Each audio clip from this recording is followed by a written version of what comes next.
Hi, welcome back to another episode on my YouTube channel. And first things first, why am I wearing a scarf in May? That's a good question. I guess it's because it's really cold outside in May. Last week I was joyful because I thought summer had started, and in fact it hasn't, and it's cold.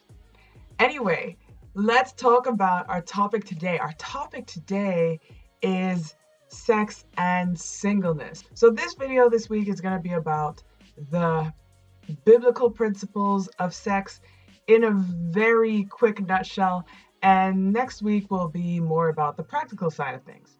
So let's get right to it. Okay, so first things first, sex is a good thing. In fact, sex is a great thing. It's a beautiful thing. It's something that is to be celebrated and rejoiced about. And the reality is, Christians should be the first to celebrate sex because God values it so highly. The God that we worship created it and he values it so highly, so should we. And obviously, I'm not saying to be crass and perverted or vulgar, but I'm saying that there's no perversion in appreciating something that God meant for our enjoyment and our blessing. And this applies as much to women as it does to men, because often it seems culturally like men are supposed to enjoy sex and women are supposed to endure sex. But that is so far from what the original intent of sex was. It was supposed to be for mutual enjoyment in a couple. So that's point number one, that sex is to be celebrated. It is a good thing created by God with the intent of our enjoyment and our blessing. So just take some time to imagine a world without sex. Yeah, you can't, because you wouldn't exist without it. Number two, let's talk about God's intention for sex. Sex was intended to be between a man and a woman within the context of marriage. So in Genesis 2:24, it says, "Therefore a man shall leave his mother and father and hold fast to his wife," or cleave to his wife, "and they shall become one flesh." So there's a progression there. So number one is that a man leaves his father and his mother. Number two is that he holds fast to his wife. So that is marriage. And number three is that they become one flesh. So there's a progression, and that is the order of things. So really, actually, this video should have been called No Sex and Singleness, but it doesn't really have the same ring to it. So it's pretty much clear that that is the context in which God designed sex to be had and enjoyed.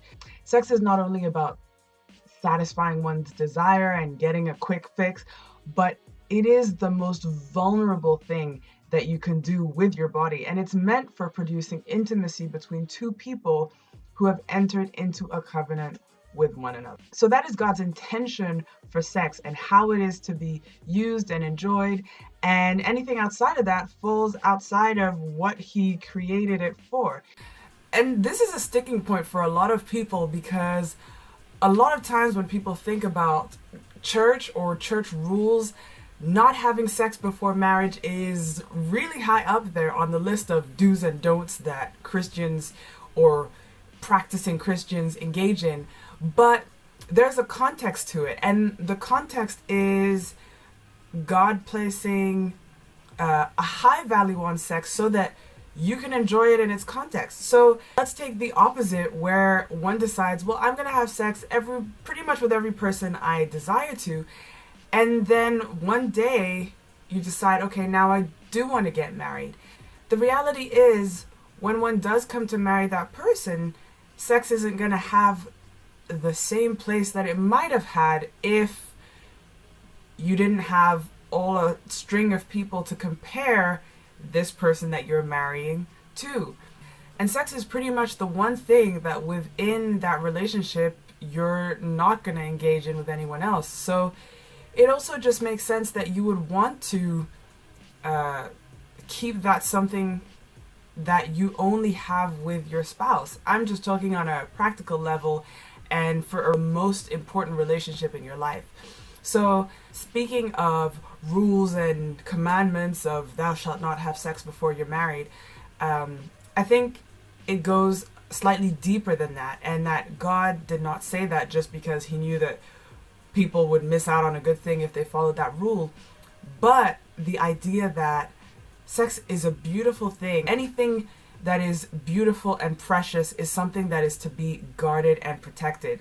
We treat everything in our lives that way. Anything that is valuable, we guard and we protect. And sex is the same thing, except it applies to our bodies. So when we value sex highly, we think of it as something that is so high that we don't want to just experience it with everyone. We want to guard it so that it's able to be something that we can offer or something that we can experience just with one other person, and that can be the true source of intimacy that it's supposed to be. But other than that, number three is that your body is a temple. So your body is the seat of your soul. And so sex is not just about sharing your body, but really also about sharing your soul, sharing what's within you. Paul talks about fleeing sexual immorality. He says, flee from sexual immorality because every other sin that a man commits is outside of his body. But this is against your own body. And your body is the temple of the Holy Spirit who is in you. Because the Holy Spirit dwells in you, you're no longer your own. And what you do with your body is in relation to the Holy Spirit. He talks about glorifying God with your body. What you do with your body should fall under the context of how he designed you and the thing that the way in which you will be most blessed to use your body. Well, that's a very quick whistle-stop tour about sex and singleness. In a nutshell, that sex and singleness don't go together. If you're single, then there isn't any sex, really. So this week, we've seen that first things first, sex is a good thing, created and designed by God for our enjoyment and to create intimacy.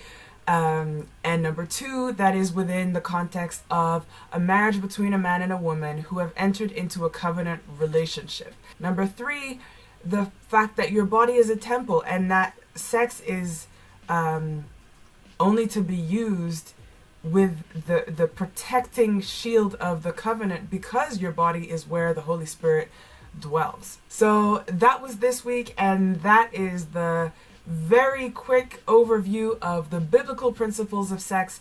And next week we're going to talk about the more practical side of sex. So in the sense of, you may be thinking, well, okay, it's all well and good to say that as a single I shouldn't be having sex, but well, my feelings don't exactly go away, and neither does this guy or this girl that I like. So how does one navigate this principle of God having designed it when, well, practically speaking, one still has hormones, one still has desires, one still has all of these things? So that is what we're going to talk about next week. So thanks for watching. Have a great week, and see you next Monday.